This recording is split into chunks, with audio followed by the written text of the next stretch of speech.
AITA for telling my husband that I see him as a liability and not a partner? They met in their 20s, an age when love seemed simple, when the future felt like an adventure yet to be discovered. She was a driven young woman, full of life, with dreams that felt reachable if she just worked hard enough. He was her opposite in many ways, a free spirit who brought spontaneity into her otherwise carefully planned days. She thought they balanced each other, where she was practical. He was imaginative. Their love story was one of quiet moments, shared dreams, and promises that felt as natural as the beating of their hearts. But life has a way of testing even the strongest bonds. Their journey took a dark turn after a tragic accident left her physically impaired. A semi-truck driver had fallen asleep at the wheel, colliding with her car and changing her life in an instant. The crash left her with metal rods supporting her bones, scars hidden beneath her skin, and days where even getting out of bed was a challenge. She had to relearn what it meant to live, to adapt to the limitations of her body. But through it all, she never expected the impact this would have on her marriage. After the accident, she used part of her settlement to buy a modest home, a place where they could start anew. They made it accessible for her needs, installing ramps and handrails, future-proofing it for the days when she might need a wheelchair. The house became a sanctuary, a safe place for her to heal and for their dreams of a family to blossom. Nathan became her rock during these trying times, or at least that's what she believed. Nathan's role as the stay-at-home husband seemed to work well at first. He handled daily chores, did most of the cooking, and seemed content with the arrangement. She was grateful to him, for he allowed her the space to focus on her work in software development, a career that provided a financial lifeline. They even hired a cleaner to ensure they spent more time together, not caught up in household tasks. But when their daughter was born, the dynamics shifted. With a new child, responsibilities doubled. She noticed small changes in Nathan that she brushed off at first, buying the wrong diapers, forgetting to mix the baby formula properly. But these minor errors quickly became a pattern of carelessness that alarmed her. He would leave the cabinet doors open, misplace baby supplies, and even put their daughter's safety at risk. It felt like he was slipping away, losing interest in their family life, becoming consumed with hobbies that took him away for hours. She found herself picking up the pieces, silently hoping that things would improve, that he would snap out of it and become the man she had once relied on. Yet, as the years went by, the pattern only deepened. Nathan's newfound interest in streaming and creating online content became a focal point for him, drawing his attention away from their family. He would set up elaborate sets in their garage, spending entire nights recording and editing videos, oblivious to the responsibilities he was leaving behind. It wasn't just the streaming, it was as if he had become a stranger, someone whose priorities didn't align with their family's well-being. The disconnect grew wider with each careless mistake, each forgotten responsibility. The moments that stung the most were the ones that seemed minor on the surface but carried a deeper weight. Like the time he shattered her laptop, dropping it as he tried to pack it for a trip she had already offered to pack for. Or when he decided to fix the car's head gasket himself, only to over-tighten a bolt, resulting in an unrepairable engine. They had to replace the vehicle, a cost they could scarcely afford. And yet he brushed it off as just another accident. He seemed to live in a world where nothing was ever his fault, where his mistakes were just quirks to be laughed at. But the night that broke her was when she found him streaming in the garage, completely oblivious to the world outside. She had picked up their daughter from summer camp, cooked dinner, and put her to bed, all while he was filming a 9-hour video. She asked him to take out the trash, a small task, but when she checked hours later, she found the front door left ajar, the trash half done, and a stovetop burner still hot with an empty pot sitting on it. Panic surged through her as she realized how dangerous this oversight was. What if their daughter had wandered outside? What if the house had caught fire? She confronted him, her voice breaking with the frustration of years of bottled-up resentment. When she told him, "I see you as a liability, not a partner," his expression turned cold. He stormed off, refusing to engage, leaving her standing there, questioning everything she thought she knew about love and partnership. In the following days, the silence between them was deafening. Nathan withdrew completely, spending his days in the garage, ordering food through delivery services to avoid even coming into the house. She felt like she was living with a ghost, Someone who once shared her life but now felt like a stranger. Attempts to talk were met with indifference. He was unwilling to acknowledge the weight of his actions, brushing off her concerns as overreactions. Amid this turmoil, she reached out to her mother, who offered to take their daughter for a week, giving them space to resolve their issues. But even with this time alone, Nathan refused to engage. He ignored her messages, avoided eye contact, and seemed more concerned with his online presence than the family falling apart around him. She began to question her own actions, wondering if she had been too harsh, too demanding. Yet, deep down, she knew that the problem was not her standards, but his lack of accountability. She recalled the man she had fallen in love with, the one who had gone out of his way to make her laugh, who had shown up for her in ways no one else had. That man was still there, somewhere beneath the layers of negligence and irresponsibility, but she didn't know how to reach him. Finally, after days of silence, Nathan initiated a conversation. He admitted he had been drinking during his streams, something she hadn't known. He promised to seek help, to get counseling, to take responsibility for his actions. She felt a flicker of hope, but it was fragile, tentative. They set new boundaries, agreed on consequences for future mistakes, and he committed to paying for any damages from his allowance rather than the household funds. It was a step, but she knew that repairing trust would take more than words. In the end, she realized that love alone wasn't enough. Trust, respect, and responsibility were the true foundations of a partnership. She held on to the hope that they could rebuild these pillars, that Nathan could once again be the man she had once leaned on. And as she reflected on their journey, she found herself understanding a deeper truth. Sometimes, love means holding someone accountable, demanding that they become the best version of themselves. For those who might find themselves in a similar struggle, her story serves as a reminder that love, while powerful, is not unconditional. True love demands growth, accountability, and the courage to confront hard truths. I lied about who my baby daddy is. Do I tell him the truth now?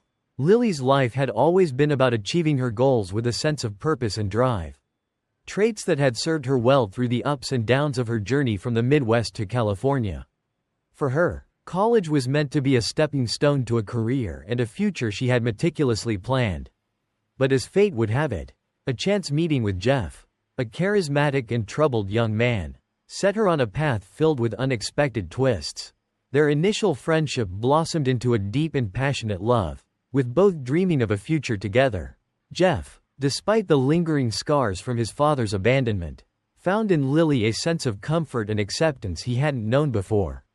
But even as they made plans for marriage and a family, Jeff's insecurities and unresolved trauma grew stronger, casting shadows over their dreams. He feared that he would inherit his father's failings, that he would hurt Lily and any future children the way he himself had been hurt.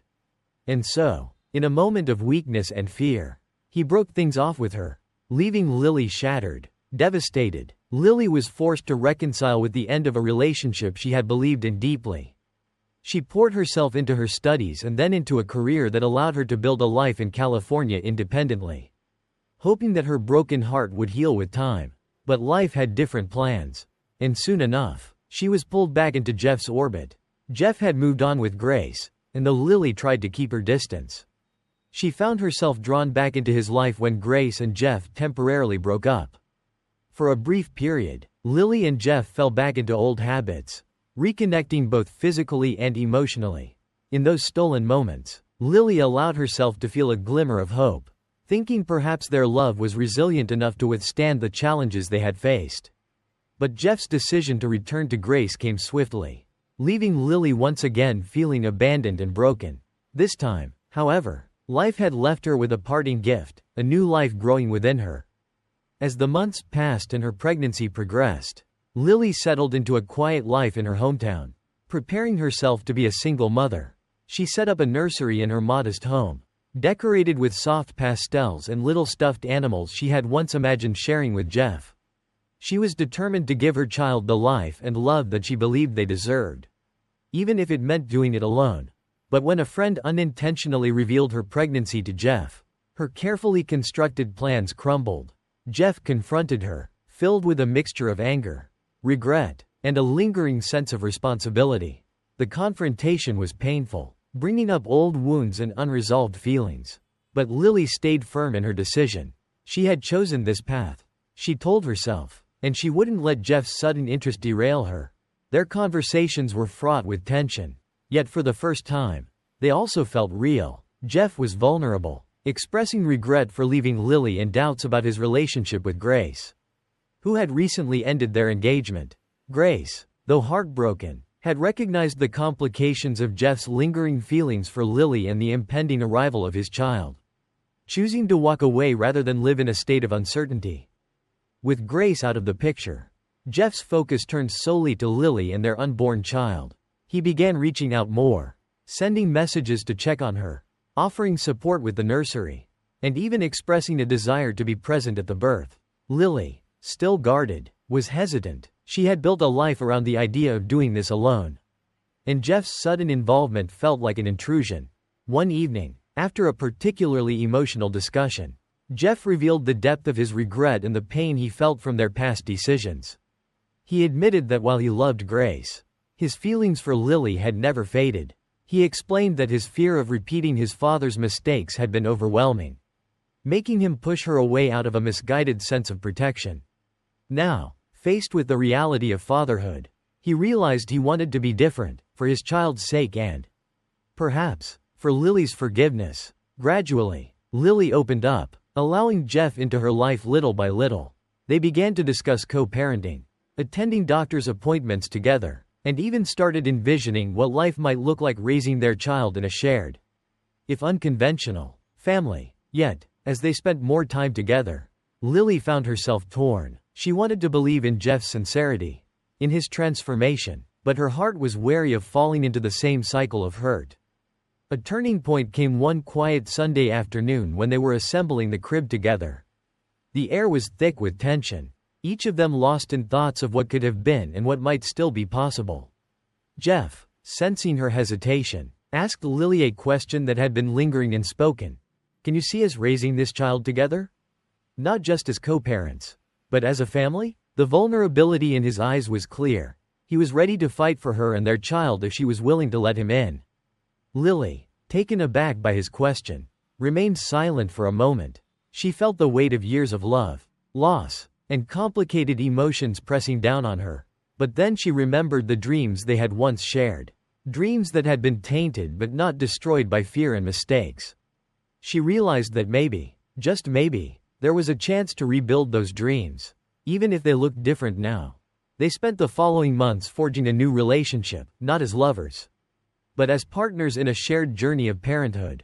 Their love, once passionate and youthful, had matured into something more resilient, bound by a common goal.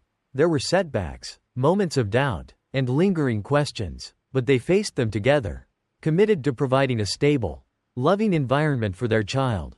When their baby was finally born, Jeff was by Lily's side, holding her hand through every contraction, every breath, and every struggle. As he looked at their child for the first time, a flood of emotions overwhelmed him. For the first time, he felt the possibility of breaking free from his father's shadow. He saw a future where he could be the man he had always wanted to be, a father who was present, loving, and committed. The experience transformed them both, deepening their bond in ways they had never anticipated. As they settled into life as co-parents, Jeff and Lily learned to communicate openly, trusting one another with their fears and dreams for their child. Their relationship was no longer about rekindling lost love. It was about building a family that thrived on mutual respect, understanding, and shared responsibility. Years passed, and their child grew up surrounded by love, with both parents actively involved in every step of their journey. Jeff and Lily had created something extraordinary out of broken pieces, showing that sometimes life's hardest moments can lead to the most profound transformations. In the end, Lily and Jeff's story became one of resilience and redemption. They learned that love, in its purest form, is not about ownership or possession. It's about growth, sacrifice, and the willingness to become better for the people we care about. For Lily, Jeff, and their child, their family was a testament to the power of forgiveness and the beauty of second chances. "My foster family of 11 years is kicking me out by the end of the week. I have nowhere to go and I feel broken." The night was quiet, but his mind was a storm. The words his foster parents had spoken just hours earlier echoed relentlessly. You need to pack up and leave by the end of the week." This young man, who we'll call Daniel, sat on his bed, a place where he'd once felt safe and secure, now feeling like an intruder in what he thought was his home. After 11 years under the same roof, calling these people Mom and Dad, he never imagined that his 18th birthday would mark not his journey to adulthood, but his exit from the only family he'd ever really known. Daniel's journey to the Peters' home began years ago when he was just 7. He'd been taken from his biological parents due to issues that, even now, he was reluctant to remember. Fearful and lost, he'd entered the foster system with little understanding of why his life had to change so drastically. Then he met the Peters, and things started to feel stable again. They introduced him to love and security, things he hadn't known before. It took time, but eventually, he started calling them Mom and Dad, and they, in turn, reassured him that he was a part of their family. But over the years, Daniel couldn't help but notice small things. He wasn't the Peters' only foster child, and sometimes he saw the shifting looks and heard the hushed conversations when discussions of finances came up. Still, he pushed these worries aside. His heart chose to trust in their words. Family was more than blood, and they would stand by him. Then came the day he turned 18. Daniel knew his age might impact the government's financial support, but the Peters had assured him they'd applied for a staying put arrangement, a program that would let him remain in their home while he finished school. It wasn't as much money as they'd received before, but Daniel figured it was enough for his family to keep him around. Or so he thought. The Peters sat him down, faces tight, and explained that the staying put allowance simply wasn't enough. Fostering is a business, they'd said, as though that could somehow soften the blow. He remembered feeling numb, hearing them say things like, "It's not personal," and "You'll always be like a son to us." The words felt hollow, almost mocking. If he was truly like a son, how could they put him out with just a few days' notice?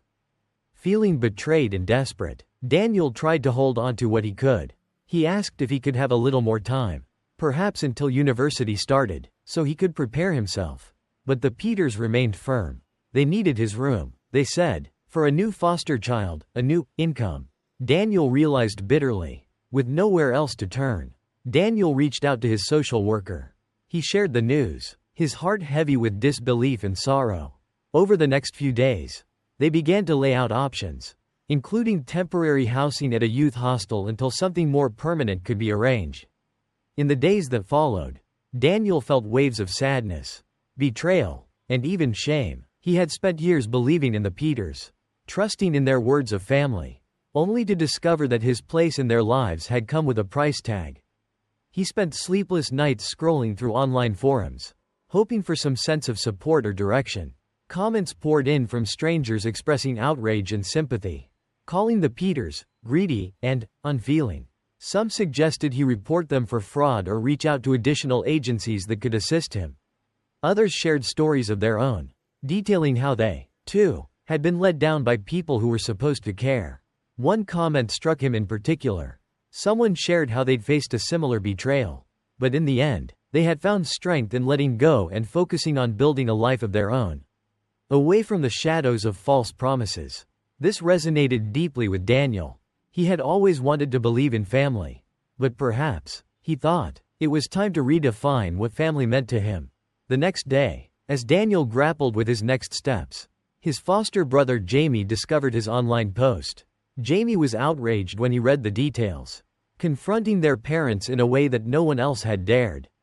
It was a rare moment of solidarity, and Daniel felt a glimmer of hope. Jamie promised him that if he'd known, he would have defended him and tried to prevent his forced exit. But even with Jamie's support, Daniel's position hadn't changed. He was still expected to leave, and the Peters continued to treat the situation as a simple matter of logistics. In the days that followed, the emotional distance between Daniel and the Peters grew into a chasm. They rarely looked him in the eye, and any words exchanged felt painfully formal. They said things like, "We're here for you if you need anything." But he knew that their support had limits. Their actions had spoken louder than words. As he packed his things, Daniel came across photos and mementos of the years they had spent together, birthday parties, family vacations, small moments of joy. With each item he placed in his bag, a new pang of heartache surfaced. How could something that had once felt so real, so safe, become this hollow? How had he been so wrong in trusting them? Reflecting on these moments, Daniel began to understand that family, real family, went beyond legal terms or financial support. True family wouldn't turn their back on him just because the government checks stopped coming. He remembered friends he had met through school, individuals who had been there for him even when things were tough. And he realized that maybe family wasn't limited to the people you lived with. The days passed slowly, and on his final night in the Peters' home, Daniel sat alone in his room. He thought back to when he first arrived, a scared 7-year-old, wide-eyed and full of questions about his new parents. He remembered asking, "Will I get to stay here forever?" They had said yes. Now, it felt like that promise had been nothing more than a convenient line. A way to make a scared child feel comfortable. Not a true commitment. He had one last conversation with the Peters before he left. They told him they hoped he'd understand one day, that they were just doing what was best for everyone. But Daniel didn't have the energy to argue. The trust had already been broken, and he knew that he had to focus on his own path now. Stepping outside the Peters' home for the last time, Daniel felt a strange mix of sadness and relief. He was scared of what lay ahead, but he knew that from this point forward, he would build a life on his own terms. He contacted his social worker, who promised to expedite his placement into a supported housing arrangement. He also reached out to his university, hopeful that they could offer additional resources once he began classes. In the months that followed, Daniel experienced many challenges but also moments of self-discovery. He found a job, saved up, and began to see the strength within himself. He built new relationships, slowly letting go of the pain the Peters had caused. The scars remained, but with time, he learned to accept them as part of his story, a testament to his resilience. Looking back, Daniel understood that while he hadn't been able to choose the circumstances of his childhood, he could choose how to shape his future. He was no longer bound by the promises of others. He was free to create his own definition of family. One based on love, respect, and genuine connection. His story is a powerful reminder that sometimes, the people who are meant to protect you may let you down. But even in the face of such heartbreak, it's possible to rebuild, to redefine, and to rise above. Daniel's journey shows us that family isn't about obligation or convenience. It's about love that doesn't come with conditions. And even if you have to start over, you have the strength within you to build something real, something lasting.